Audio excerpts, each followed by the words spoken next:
Okay, welcome back, everyone. It's so good to see you all. I hope you all had a super enjoyable and successful Pesach. Today we have the privilege of having with us Rabbi Hayyim Angel for a much requested shiur on the topic of understanding biblical miracles. We'll be exploring different approaches from Chachamim, such as Rav Sadia Gaon, Rabbi, Harambam, and Rav Yosef ibn Kaspi. About our speaker, Rabbi Hayyim Angel is the National Scholar of the Institute for Jewish Ideas and Ideals. Rabbi Angel has taught advanced biblical courses at Yeshiva University since 1996, lectures widely throughout North America, and consults yeshivot worldwide on developing curricula. He has authored or edited 19 books and has published over 130 scholarly articles. Rabbi Angel's scholarship focuses on the interaction between traditional and academic approaches to Bible study. He is editor of Conversations, the journal of the Institute for Jewish Ideas and Ideals. In Chabura News, we are about to put out our book on Shavuot, so stay tuned with that, and it'll be out very soon. With that, thank you all who are here with us, and thank you all who are going to be listening after. Thank you so much, Rabbi Angel, for your time and your wisdom. It's always a pleasure to have you with us, and the floor is yours. Okay, thank you so much. I again want to thank you and thank the Chabura for putting together, Yesh Me'ayin, over the last few years, have put together a remarkable array of speakers, and the publications have been most welcome. I've been enjoying them myself, reviewing them for the Institute website, and look forward to seeing the Shavuot edition once it is out. Thank you all for coming also. Now that we're done with Pesach, where we celebrate God's most overt intervention in history for all of us, it's good to take a step back to think about what a miracle is, because after all, that's something which affects not only Egypt, but it affects our understanding of Tanakh in general. It happens that they didn't teach me this as a kid, that there's a rather forceful debate, sometimes passions run pretty high, as to what a miracle should be. And I guess if you want to break up the classical medieval debates into a sentence, because who doesn't want to do that in an hour-long shiur, you can break it up into two basic camps.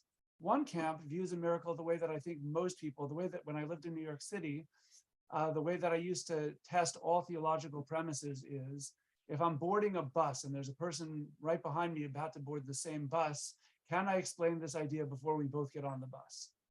And that was my litmus test. Now I'm in TNX, so it's a little different, but I try my best to come up with some version of that.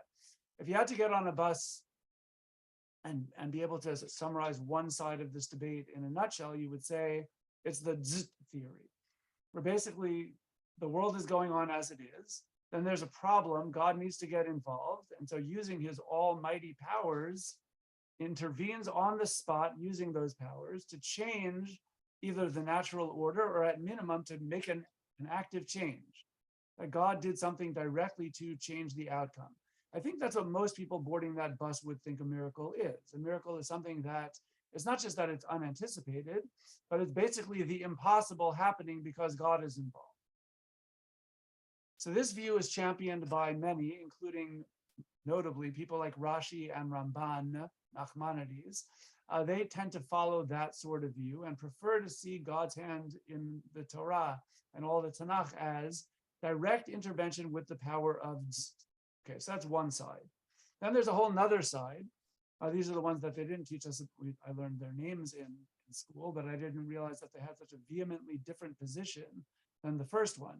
They actually find it uncomfortable that God has to keep on changing nature. They would prefer to imagine that God created things right the first time and that everything simply falls into place according to God's natural order. Typically speaking, the more philosophically inclined rabbis were the ones who took this sort of approach, notably Rambam, Maimonides, and Ralbag, Rabbi Levi ben Gershon, but many others also. I have a couple of sources here on the screen. We'll start with source number one, Ralbag. This is again Rabbi Levi ben Gershon, living in 14th century Provence, southern France, one of the great medieval philosophers. He just says it like this: when God wishes to, he's talking about the flood story. When God wishes to perform miracles, he does so via causes that are the most appropriate according to natural laws. As far as Ralbag is concerned, that's what a miracle is. God is using the laws of nature to make something happen. This is because the natural order of existence was set by God in the most perfect way possible. And when necessity due to providence requires a change from this order, it is appropriate that God should divert from this as little as possible. So as far as he is concerned, it's embarrassing if God has to keep on fixing things. So you could agree, disagree with his philosophical stance, but needless to say, if this is your philosophical stance, you better believe it's going to affect how you learn Tanakh. If you're not already on mute, please do so. So that way, and obviously, if you wish to chime in, you could do so via the chat, which is probably the best way to get my attention in the first place. Or at some point, we could just have questions and answers, and both of those work fine. Also, Rabbi, apologies. Can the Rabbi maybe raise his the volume a little bit?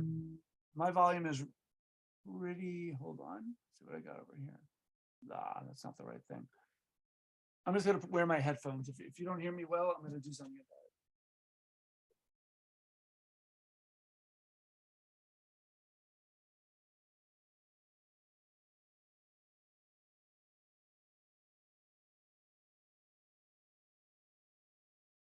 Okay, how is it now? Better.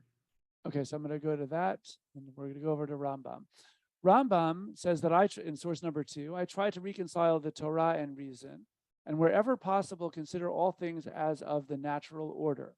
Only when something is explicitly identified as a miracle and reinterpretation of it cannot be accommodated, only then I feel forced to grant that this is a miracle.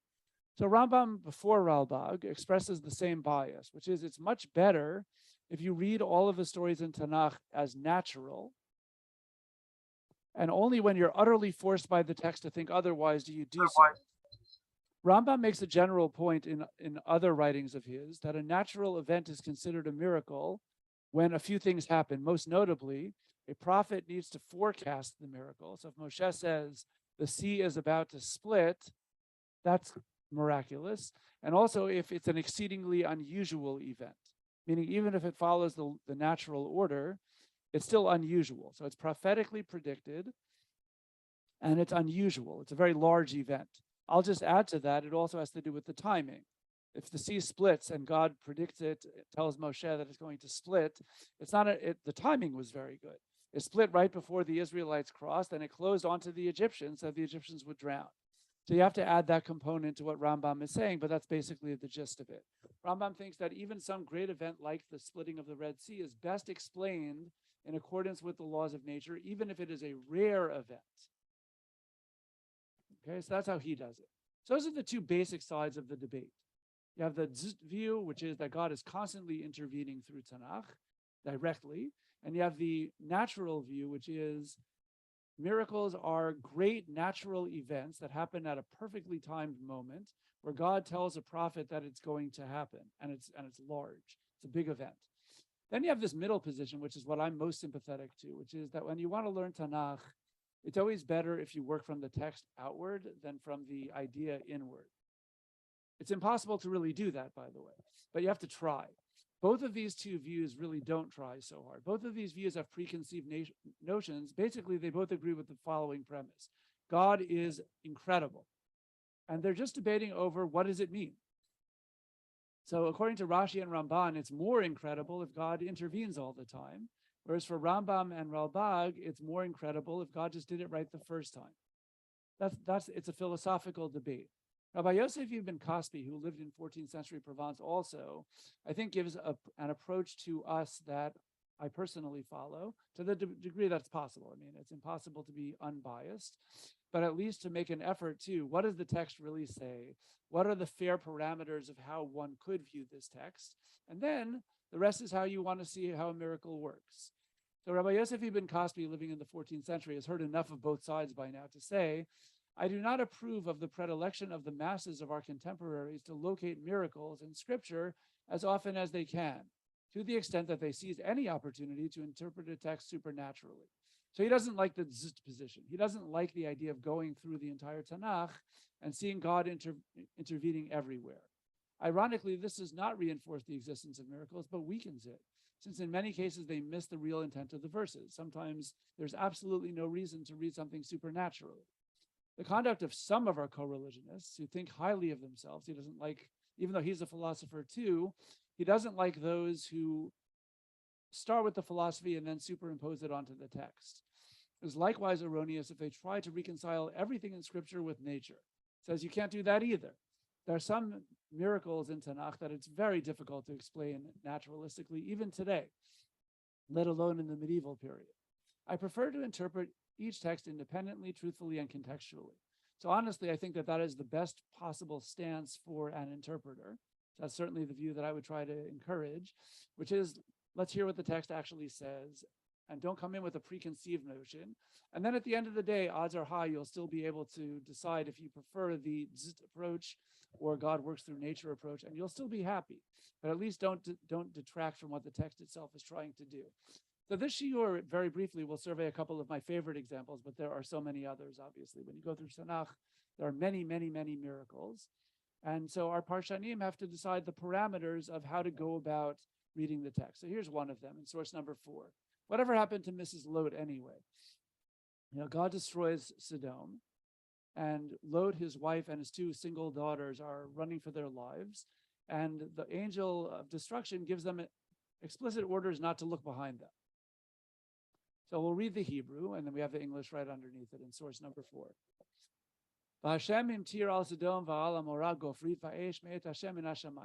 God rains fire and brimstone onto Sodom and Amorah. God overthrew those cities. Bet kol hakikar, bet kol yoshevei ha'arim v'tzemach adamah. He completely obliterated everything.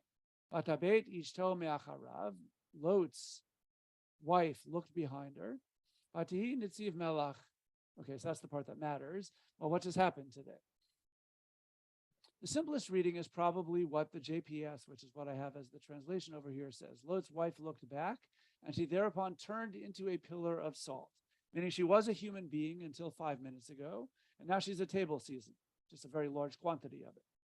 Right? That she supernaturally transformed her body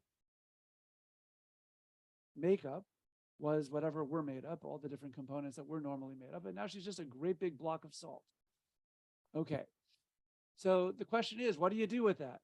So according to the zt point of view, that's easy. God turned her into salt. There's no further inquiry that is required. That happens to be the view of the Talmud. There's actually a blessing that we recite upon seeing places of miracles.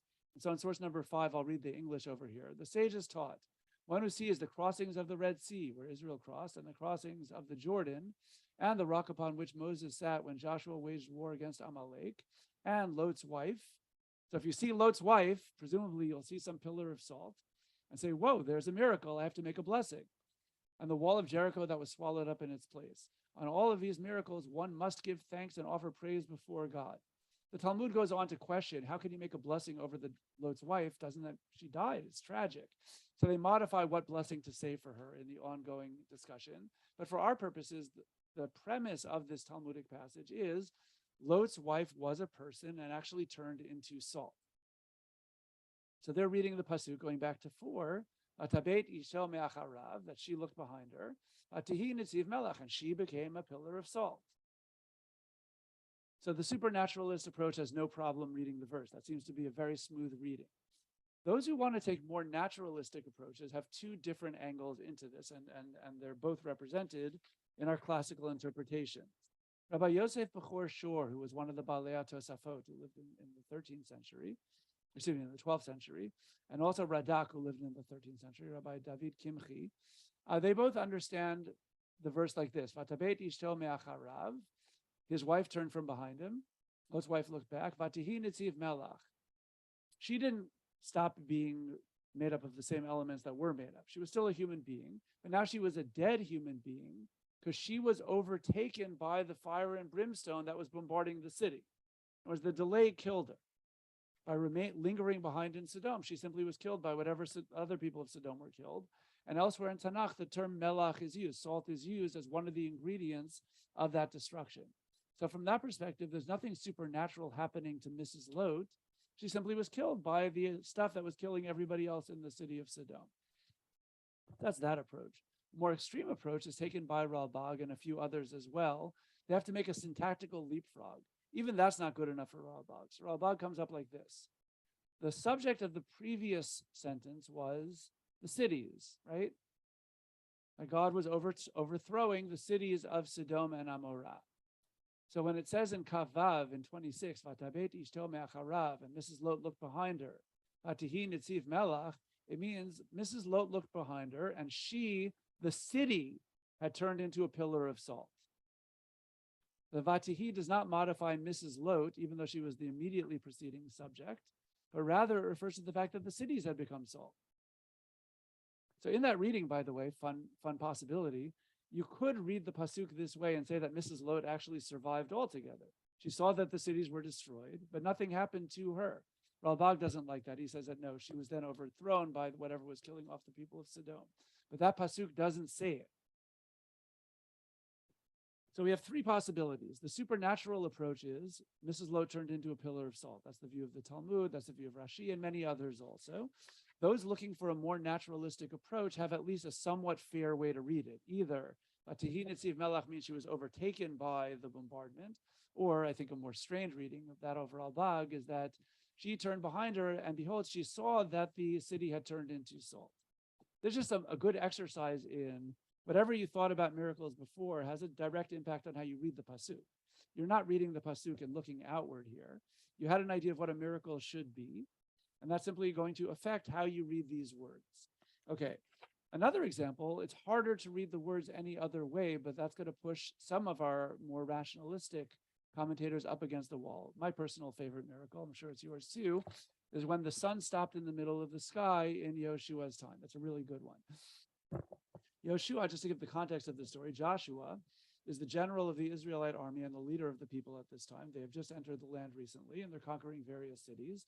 And chapter 10, which is where we are, a 5-city coalition of Canaanites attacks Yehoshua, or actually attacks Givon, and Givon comes to rescue Givon.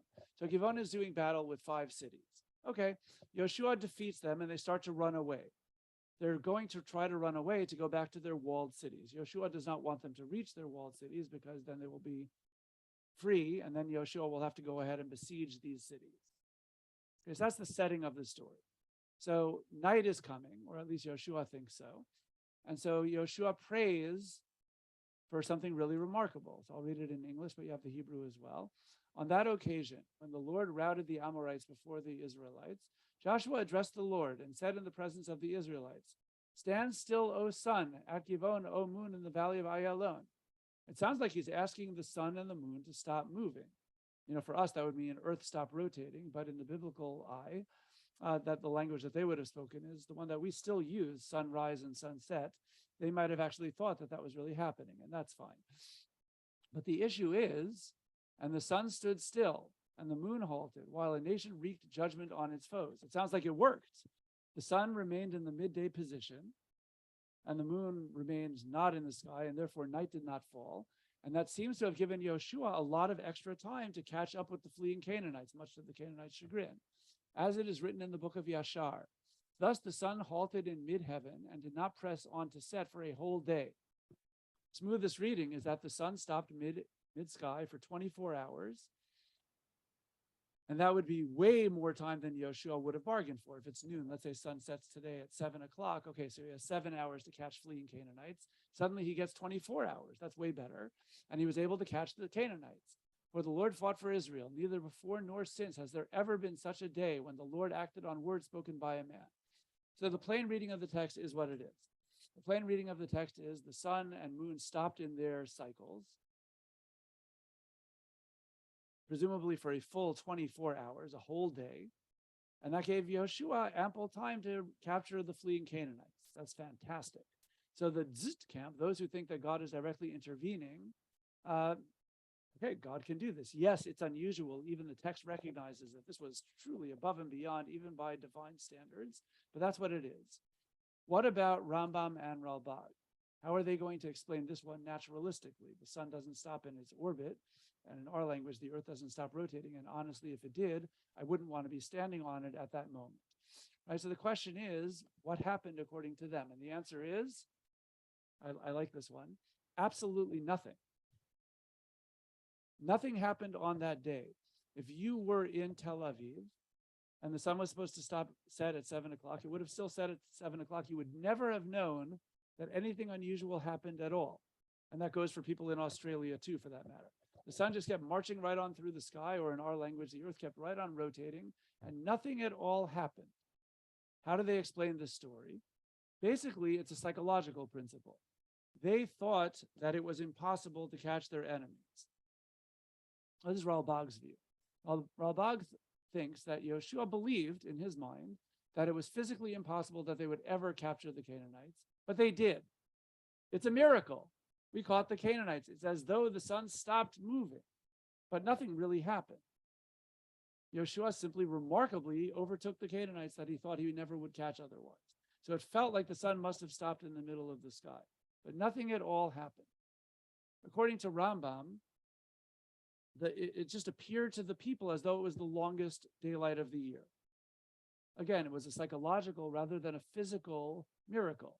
Yoshua thought it was impossible to catch the Canaanites, but then he caught them, all before the sun set. So it was as though the sun never set, but nothing really happened.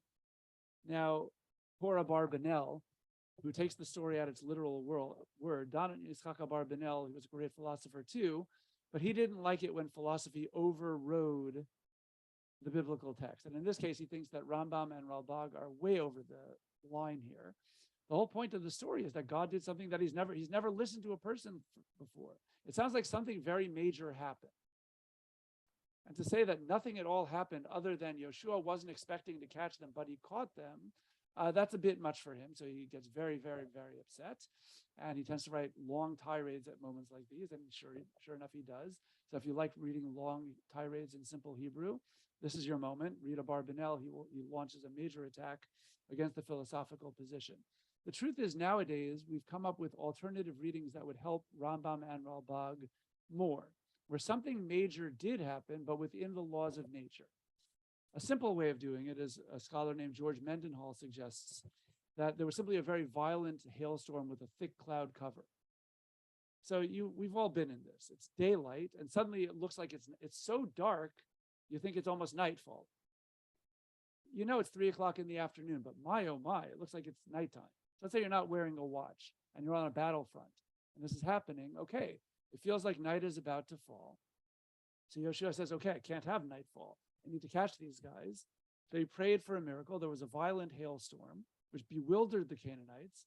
And then 5 minutes later, it was 3:05 or whatever. Okay, so it's still daytime, and Yoshua, but the Canaanites are bewildered, and it gave Yoshua an extra advantage to capture them. In which case, it was a very well-timed act of nature that's unusual, and it helped. So that would fit the criteria of this narrative, right? We don't need to bend the laws of nature. The sun really was still in the middle of the sky.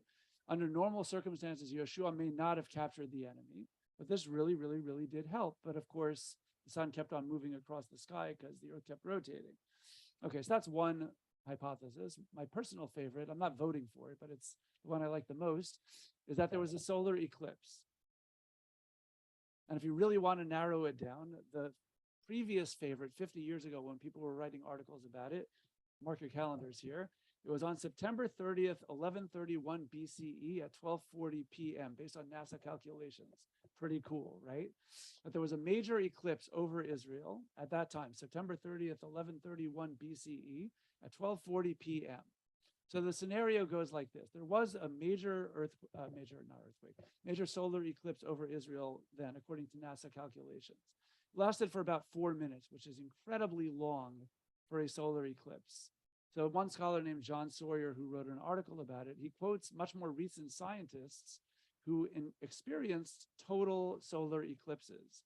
And I would love to be in one of the, I've been in partial eclipses, they're cool too, but you don't get this psychological effect. We're talking about total to the point where stars are coming out, and it's really mamash, it looks like it's nighttime. So there was one in a place in Sudan in 1860 where a couple of French scientists were there, and they reported that the solar eclipse lasted for 2 hours. I think that's what means, even though I don't speak French. But in the meantime, it lasted for 2 hours. In reality, this eclipse lasted, ride with this one, folks, 1 minute and 50 seconds. But it felt way longer. There was another total eclipse that happened in England, so it's good for a Chaburashi, or I suppose, but it's cool anyway, where some people reported an eclipse in 1927 in England, where it seemed like half of an hour. That eclipse lasted, ready for this, 25 seconds. I just think that's psychologically so very cool, regardless of whether this is Pshuto Shel Mikra in our thing. So John Sawyer said, if you have a 4-minute eclipse, I could feel like it's going on for many hours. But then when the eclipse stops, guess what? It's just 12:44. The sun is still in the middle of the sky. So you might think that night is falling, stars are coming out. Yoshua prays to Hashem, I need more daylight. And then after what seems like an eternity, the sun is suddenly smack in the middle of the sky. And it's 12:44. You still have plenty of hours to go catch some Canaanites. In which case, again, something major happened with perfect timing that impacted on the outcome of the battle. Yoshua ben Nun gained more time. He didn't gain any time, but he had more time than he thought to overcome the Canaanites. But something happened. It's not just that he thought it was impossible and then it turns out that he caught them. Something really did happen within the laws of nature. I'm not suggesting that that is what happened, although it certainly could be. What I am suggesting is that the view of the philosophers, that God tends to work within the laws of nature, and that a miracle in Tanakh is something that is a big event that is perfectly timed with prophetic input, well, that's this. You would be able to read the text in a fair manner this way. I don't know that Ralbag's way of saying Yoshua thought it was impossible, but it turns out that he caught them, really matches this text at all, where it says that, wow, this was a great miracle. God never listened to a person before like this. That's irrelevant if it was just a psychological reality. Okay, that's another example. Third example. I love all those science experiments I get to do with my kids when I'm giving them a bath about what things float and what things sink. So at some point, I mean, I don't really use an axe because that would be a terrible thing to give to children in a bathtub for so many reasons. But they would know enough to know by now, I hope, that if you have a wooden axe handle and an iron axe head, the iron would sink and the wood would float. Okay, I hope they know that. I better ask them afterwards just to confirm, and maybe I'll take a mini axe and put it in the tub later. But in the meantime, for our purposes now, there is such a story in Tanakh where the reverse happens. There's a story of the great prophet Elisha in 2 Kings. The stories of Eliyahu and Elisha in general, or Elijah and Elisha, are famed for having a lot more supernatural activity than average, even by prophetic standards. They're wonder workers. They really do amazing things, and with God's help, of course. And so one such story in chapter 6, involves the fact that Elisha had a group of followers. Tanakh refers to these people as Bnei HaNevi'im. These are people who are students of the prophets. Perhaps some of them will graduate one day if God wishes and make them into prophets. But for the time being, they're disciples. And they were dirt poor. These are people who left their families, didn't have a real job, and hung with the prophet all day. So one such individual, poor fellow, borrowed an axe from somebody and was using it to chop wood. And in the course of one of the chops, I guess they didn't use proper crazy glue, whatever they used back then. And the axe handle got detached from the head. The head flew off and fell into some water, and it sunk. So the poor fellow is distraught because it was a borrowed axe, and he has no money to repay the owner. That's the setting of this story, source 7. As one of them was felling a trunk, the iron axe head fell into the water, and he cried aloud, "Alas, master, it was a borrowed one. Oh no, never going to be able to repay the owner." "Where did it fall?" asked the man of God, referring to Elisha. He showed him the spot. He cut off a stick and he threw it in, and it made the axe head float. "Pick it up," he said, and so he reached out and took it. Okay, the team has a field day here. This is great. Wow, wood sunk and iron floated. Couldn't ask for a better God getting involved and intervening and bending the laws of nature than here. This is a really good one. And that seems to be the point of the story, and that's certainly how many of our commentaries take the story. So poor Ralbag, what's he going to do? He doesn't want God to bend the laws of nature, but yet Ralbag, who himself was a great scientist, besides being a great philosopher, he knows that wood floats and iron sinks. So how in the world is he going to explain this story, where the whole premise of the story seems to be, okay, God made these things do the opposite of what they normally do to help this poor student of the prophet out. And it worked. Okay, so Ralbag says like this, paraphrase, but not by much. This was the greatest throw in the history of humanity. He basically cut a stick of wood, figured out the dimensions of the hole, threw it in there with all his might. It was a perfect throw. It sunk down just by the force of the throw, got into the hole where the axe head was, and the force of all of that pushed the thing up to the surface, and they were able to grab it before anything sunk again. So this is Ralbag taxed to the extreme. Right? I love these examples of the sun stopping in the middle of the sky, and even better, this one. Because Ralbag is really pushed against a wall. Many of the stories, you really could do what Ralbag does, and very comfortably. But here he seems to be forcing the issue to such an extreme because he simply doesn't want to say that God did, that God actively intervened on behalf of a private individual, no matter how righteous, to help him save a few bucks on a replacement axe head. So again, a Barbanel just goes bananas. A Barbanel who lives later picks on Ralbag here and says this is a distortion of the text. How could you possibly say that this was simply a great throw? The whole point is this was a miracle in the conventional way that we understand miracles, namely that God bent the laws of nature to help this fellow out.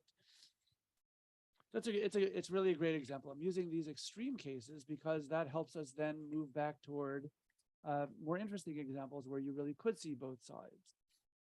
One example of that is the two times in all history that we know about, where people who were dead came back to life via miracle. And they're both in the stories of Elisha and Eliyahu before him. Here are two biblical stories where you have a child in both cases who suddenly is dead. And the prophets get involved, they pray to God, and then resuscitates the child. The children come back to life. So here's one of them in source 8, with Eliyahu, the master. After a while, the son of the mistress of the house fell sick, and his illness grew worse until he had no breath left in him.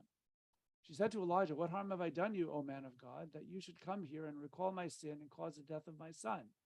It's very clear that the boy is dead.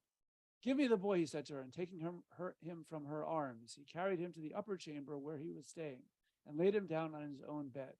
He cried out to the Lord and said, "O Lord my God, will you bring calamity upon this widow whose guest I am and let her son die? Please don't let this boy die." Then he stretched out over the child 3 times and cried out to the Lord, saying, "O Lord my God, let this child's life return to his body," meaning he's dead. "Let him come back to life." The Lord heard Elijah's plea. The child's life returned to his body and he revived. Vayechi. Great. This is a case of Tchiyat HaMetim in real time of the story, that there was a boy who was dead. Eliyahu realized he was dead. The mother realized he was dead. And God worked a miracle, because only God can do this, and brought the child back to life. That is the simple reading of the story. And a similar story happens with Elisha, the successor prophet to Eliyahu. We'll read this in source 9. Suddenly he cried to his father, it's referring to a child who had come into this world unexpectedly via prophetic prediction, but no supernatural event there.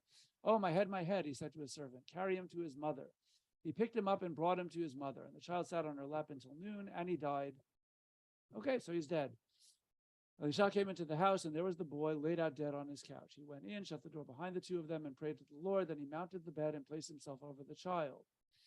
He placed his mouth on its mouth, and his eyes on its eyes, and his hands on its hands, and he bent over it. And the body of the child became warm. He stepped down, walked once up and down the room, mounted and bent over him. Thereupon the boy sneezed 7 times, and the boy opened his eyes. Sure enough, he came back to life too. So the dominant view of our classical interpreters is that these are 2 exceptional cases where God intervened and brought somebody who was dead back to the living, actually back to life and functioning as a living person. Rambam here doesn't accept a naturalistic reading. He cannot see this text read any other way. He says that, yeah, God actually did that. He's certainly able to. Rambam never has an issue with God's ability, but he tries his best to interpret any story where possible according to the laws of nature. But bringing a child back to life is not natural. You can't do that. Rambam does quote rabbis from Andalusia who thought that this is what we would think of as a Hatzalah call. The children in both of these stories were comatose. Perhaps you couldn't perceive their breath, but they were clinically alive. And the Hatzalah people, in this case, Eliyahu HaNavi and Elisha HaNavi, showed up and using incredibly advanced techniques called CPR, revived these seemingly lifeless children. In other words, there were those rabbis in Spain who were not satisfied saying that this is a supernatural event that occurred twice here, but rather that they actually simply used an art that is a much more common art to use today. Many more people are aware of how to do this now, including one of my brothers-in-law. But all the same, nothing supernatural happened. It was simply incredible. To any normal bystander, certainly 3,000 years ago, we would have thought a dead child came back to life, but no dead child came back to life. A comatose or a lifeless looking child came back to life. Rambam himself rejects this reading, however. He does not think that that is a fair reading of the text. He thinks in these two instances, God really did bring a dead child back to life, and Radak agrees with him. He doesn't think that there's any other good way to read the story. So here's an example of two of the great rationalist interpreters saying, look, there are moments where you just have to say that God really did act supernaturally, because God can. It's just that the rationalists prefer not to learn it that way. Okay, one last example, and that's the banner example. So what's up with the plagues anyway, the plagues of Egypt? So here you understand that if you read the Torah, you really could read them both ways comfortably. You could say that God turned water into blood and then went and a lot of frogs just jumped out of the Nile River, even though they were not previously there, and so on through the plagues. But you could just as easily say nothing supernatural happened at all. Water turning to blood would be blood-like. It didn't change its nature. It's still water. It's just filled with red sediment, which was washed in from Ethiopia. Some of the tributaries to the Nile River have red sediment. Okay, so an unusually high amount of that washed in. And that's what happened today. And then all the other things are just, okay, what do you want? There were a lot of frogs. They came out of the river at once. There's nothing supernatural about that. Lice, etc., all the way down the line. You don't have to learn any of the first 9 plagues as supernatural occurrences. Locust is locust, a hailstorm is a hailstorm. What would make it miraculous according to that camp is, again, prophetic anticipation. God told Moshe that these things would happen. They were huge. They were very unusually large plagues. They were very well timed. Right? They came at this moment in rapid succession so that the Israelites would be redeemed from Egypt. So it all worked out fine, but the laws of nature were not necessarily bent. In 1957, a Dutch scholar named Greta Hort, put together her hypothesis of how this all worked. So she gave her naturalistic explanation, but that's perfectly in sync with many of our earlier interpreters who also learned the story this way, that it's naturalistic. Greta Hort posited the following. She did the red sediment thing, that a lot of water washed in from Ethiopia, and not only was it red, but it came with a lot of bacteria. Okay, so that bacteria kills all the fish, which is why the fish died. But you understand that the Egyptians weren't fazed by the plague. They knew exactly what to do, right? When there was the plague of blood, they didn't say, oh no, we're all going to die because there's no fresh water anywhere. What they did is they just dug around the river and found water. They knew exactly how to handle this in the Torah itself. So that's what they did. Okay, so they didn't drink the sediment because you can't. They simply dug freshwater springs underground. Okay, so the fish are now dead. The water is red and not drinkable for 7 days. Then, meanwhile, the sediment washes away. Plague is done. But of course, while this is going on, the water now stinks because there's zillions of dead fish in there. That drives out the frogs. But Nebuch, the frogs, also are afflicted with the same bacterial infection that killed the fish. So they all drop dead. Okay, so now you have all these frog carcasses all over Egypt. Okay, great. That's going to attract a lot of lice or mosquitoes. So here they come. And so there's an astronomically high breeding ground potential for these mosquitoes or lice, whatever they were. Okay, then move on to Arov. The 4th plague was Arov, and there's a debate already in the Chazal and later commentary. Arov just means swarms. Okay, swarms of what? So I know the answer to this question because I've invested a lot of money in plague kits for my kids. So the plague kits come with like finger puppets, we have the masks, we have a whole bunch of different plague kits actually. And every single one of these plague kits has a lion for the Arov, or some depiction of a lion. So all of these plague kits follow the view that's already in Midrashim, that Arov are swarms of big wild beasts, large animals that can be dangerous. Okay, but there are other views, including swarms of flies or other insects like wasps or hornets, whatever other stinging insects that lived in that part of the world. And that makes a lot more sense because they actually entered the houses. But all the same, it doesn't have to be correct. So if I had to make a plague kit, I probably would go for the flies or the insects anyhow. But in the meantime, Greta Hort thinks that there might be some insect that lives in that region called the stable fly. The stable fly doesn't like Mediterranean climates, which is where Goshen was, which is where the Israelites lived, but they would have been thrilled in the tropical climate of the Nile Delta. So they would have been chomping away the Egyptians living around the Nile Delta, but they would leave the Israelites in Goshen alone. Stable flies can like many insects, can transmit diseases such as anthrax.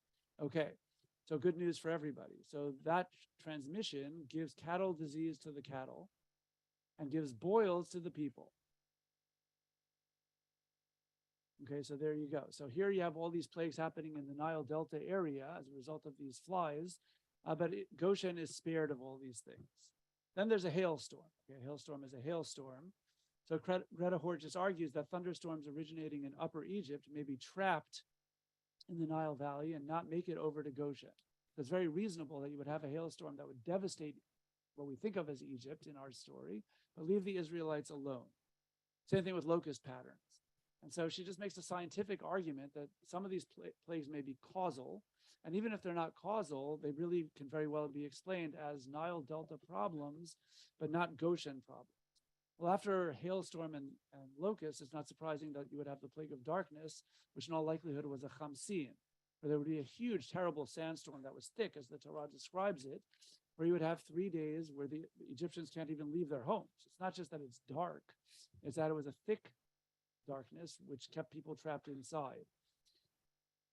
Not everybody agrees with Greta Hort that it has to be a causal chain the way that she describes it, but all the same, this all would work very well within the naturalistic camp of our classical interpreters, that here you have a plausible interpretation that completely matches the text of the Torah. One interpreter who managed to hedge both views very, very well, and this is really, I think, something to take to heart as we wind down, and we'll leave it open for Q&A for the remainder of the time, was that of Rabbi Joseph Soloveitchik. We just commemorated his 30th Nachala, his 30th anniversary of his death. I'm part of the first generation of students of Yeshiva University. I never even saw him. He was still alive when I started Yeshiva University, but he was already, bedridden, more or less with Parkinson's. He was already in Boston full time. He did not come to Yeshiva University anymore. And so I never got to hear him or certainly never had the privilege of being in his shiur on a regular basis. So I learned from his students. I'm very grateful that over the last 30 years, there have been many, many, many books of his writings published by his students who have notebooks, recordings, all kinds of other stuff that they used. That's really great. Because suddenly people like us who never had the privilege of hearing Rabbi Soloveitchik live, at least get a glimmer of that teaching by students who were leading students of his, who at least are pretty reliable as these things go. So in one such book, it's called The Emergence of Ethical Man, which originally was lectures that has since been adapted and transmitted in writing. In The Emergence of Ethical Man, Rabbi Soloveitchik notices that the plagues in Egypt are not presented with anything supernatural with them. So he says that was deliberate. He says that the whole point that Tanakh is trying to teach is acts of God should be viewed as miracles. It doesn't matter if God is using the laws of nature or bending the laws of nature. We should view everything in God's creation as miraculous. He says that a biblical miracle is simply the correspondence of the natural order and history. So if a natural event occurs that helps history along in some way, that is a miracle. So the plagues led to the Exodus. Okay, that's a miracle. Whenever, and here's the quotation from the book, whenever history is transfigured under the impact of cosmic dynamics, we encounter a miracle. Rabbi Soloveitchik doesn't think that the Torah promotes a supernatural ideology at all. He thinks that the Torah typically does speak in very naturalistic terms, because the whole point is, if God is acting in history, that's a miracle regardless of the means. Whether it's nature or supernatural, it ends up being exactly the same thing. And that, I think, is really the purpose of the shiur, and what makes it meaningful for me, is the religious encounter with Tanakh, where God is impressive through miracles, but we know that there's a huge debate over what exactly a miracle is. So taking the debate to heart, we realize that both ways are coming to the same conclusion. God acted in history, and we celebrate God as the master of the universe who acted in history, whether through the laws of nature with an unusual event, or whether God actually did bend the laws of nature. And so the debate ends up leading us to exactly the same road. And I appreciate how Rabbi Soloveitchik helped us navigate that last piece of the puzzle. On that happy note, I thank the Chabura for inviting me in the first place. And I see that Robert Sassoon asked a question a very long time ago. So I'll start with you, and then we'll turn it over for further Q&A for the remainder of the time. In the case of Mrs. Lote, how does the Ralbag deal with falling of fire and brimstone? Does he claim that this is a natural occurrence? The answer is yes, he does. It seems Ralbag writes sort of cryptically here, but it does seem like he thinks that what happened for the most part is an earthquake, a very major earthquake accompanied by lightning. So the earthquake is coming from below, that would be terribly destructive, and the lightning would set off minerals and create fire. So Ralbag seems to have some version of that. And yes, he does think it, again, is a huge, unusual, but very natural occurrence. And by the way, that really might be the Pshuto Shel Mikra over there. Okay, now we turn it over to everybody else. If anyone has any questions, they can raise their hands or just unmute. Raise your hand, unmute, or shoot a text, and then I can address it, whatever you're most comfortable with.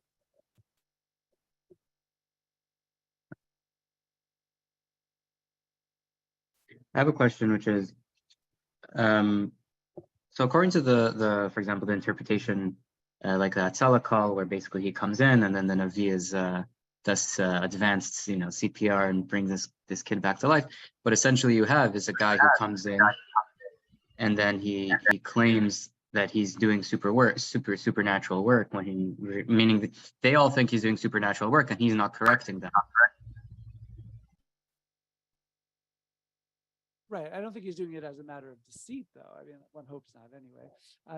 That doesn't seem to be the point of it. The point is that God is behind it, and God would still be deemed behind it, even in the eyes of the prophet. By the way, I don't think that the prophet is thinking that he's a Hatzalah worker who's just trained with some local EMT organization, and now he's just fooling this poor widow or this poor married woman in the Shunamit case.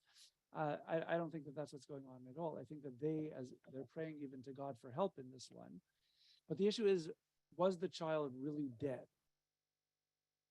I imagine that Elisha and Eliyahu think that the child is dead also, but they're doing techniques that end up working in conjunction with the divine prayer. I think that that's how they see it themselves. I don't think that it's meant as an act of deception, any more than I don't think that Elisha thinks that he's just an amazing Olympic javelin thrower with the axe handle, which is a really cool interpretation. It does seem to push the limits a bit. And according to the and Chazal say, for example, in Megillah, that there's a clear distinction between the Nisim that occurred before Esther and then after Esther. Sort of marks this era of no Nisim, but it still is Nisim, meaning because we all read the Megillah and we're like, look at how all these random events sort of play out with the direction of Hashem. But for the rationalists, who try to explain the miracles more within the naturalistic worldview, that according to them is all the Nisim. So what's the distinction? You're probably right. I mean, the big distinction, actually, at least Rambam has an answer for you, is prophecy. But he says that one of the definitions of a miracle in Tanakh is that Hashem told the prophet that this will happen.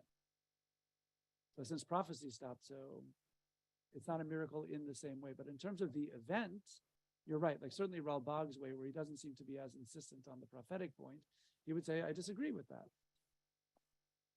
That the Masechet Megillah is taking for granted that the miracles are the Tzd version. And there are many Talmudic passages. I cannot believe that Ralbag spent the time reinterpreting all of it. He would just say this is a view that's widespread in the Talmud and widespread in later rabbinic literature. And I disagree with it. And so I imagine that that's simply what he would do. Like his philosophy doesn't allow him to adopt that view.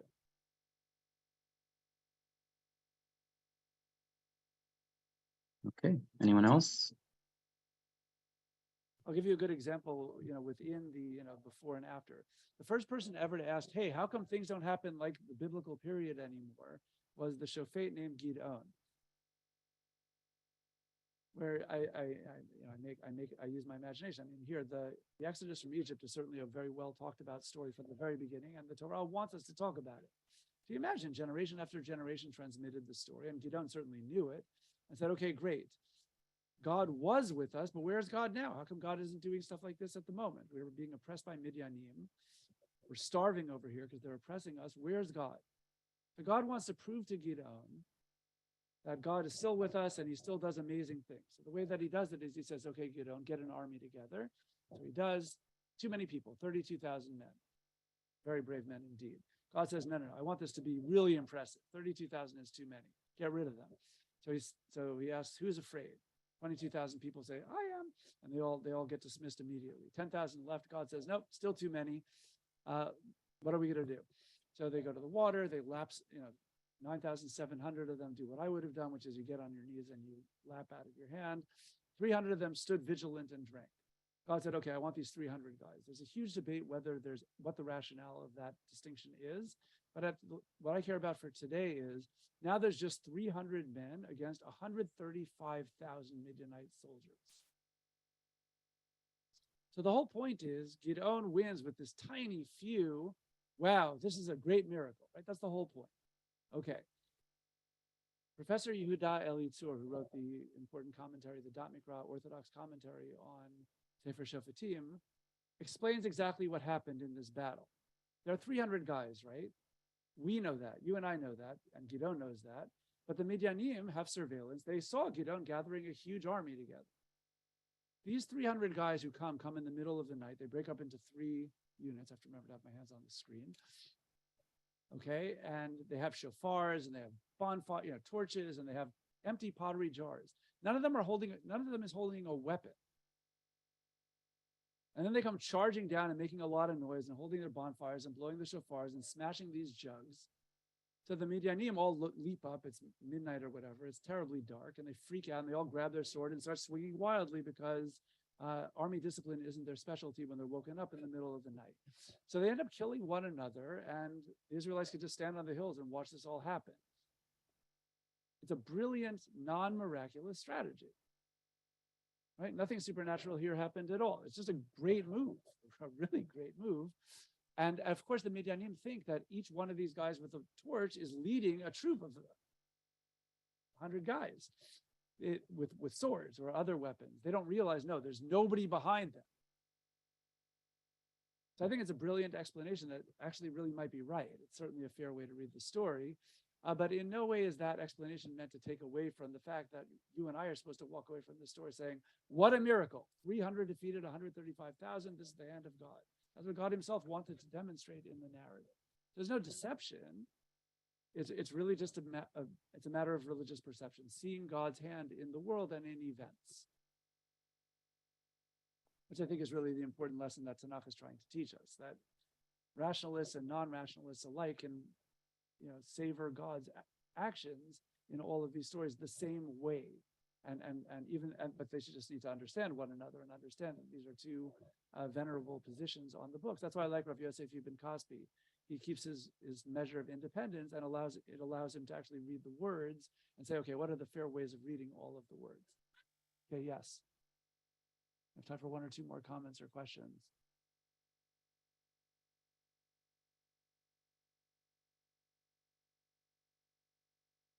I was just wondering, like in halacha, we also see dumbfoundedness sometimes about like, what if Shabbat has come in, but then you see light again? There's also this idea of, darkness came in, and then, I think there's also something about if you're on a camel and it's Chag or something, and you shift time zones. I don't know how that can actually happen, that you can actually, you go ahead of the times.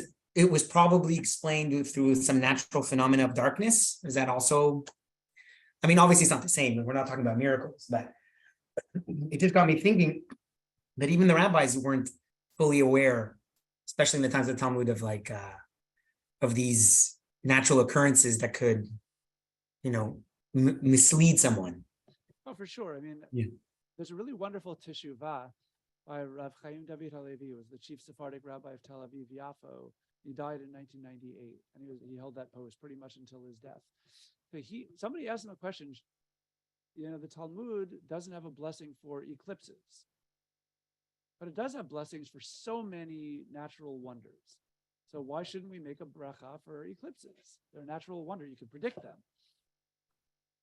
So Rabbi Halevi said, look, the rabbis of the Talmud thought that it was a sign of divine wrath and displeasure. There are passages like that. The solar eclipse is displeasure with the world. The lunar eclipse is displeasure with us, the Jews. And so obviously they wouldn't codify a blessing for natural wonder. They didn't see it at all. They saw Hashem is angry at somebody. Mm-hmm. Okay. So now that we know that here you have a halachic question. So Rabbi Halevi acknowledges that it is a natural wonder. He didn't pretend that, no, if the sages say it's divine displeasure, that means God is angry. Even if you could predict the moment of anger and project back to September 30th, 1131 BCE at 12:40 p.m., based on your calculations, he understood that it is a natural wonder. He just says that we're not allowed to codify new blessings after the Talmud. He operates with a different halachic principle. Mm-hmm. So he says what you could do is recite a parak of Tehillim or other psukim that bless God. So that way, at least you're reciting verses, but you shouldn't codify a new blessing or even use an existing blessing for something that the sages of the Talmud did not. He's simply following the classic, halachic principle of no post-Talmudic blessing. So you're absolutely right. There's no acknowledgement that the Talmud had the final word on science, nor should they. Mhm. When you go to a doctor today, you should follow contemporary science and not Talmudic medical advice, even if sometimes that's wisdom, really way beyond their time. And that is, what teshuvah is that, please? How in the world am I going to? The answer is I certainly don't remember offhand. How about that? Hold on. So you wouldn't be able to say Maaseh Bereshit or something like that? You wouldn't be He able says to. not to say Oseh Maaseh Bereshit, Really? even though that's what I'm saying. Even a known blessing. Oh man. But it just seems like that was such a general blessing for any wonder. So, but because they wouldn't do it back then for that. Okay, I see. If you give me one more minute, and then we'll close this year. I know we're also out of time. Oh man.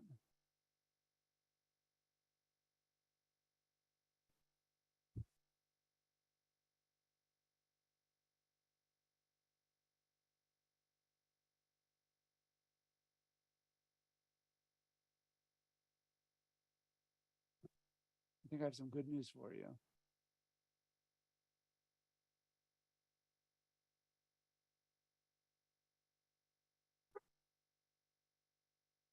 This is from an article I wrote about this a long time ago. So that's why I was able to find it so fast.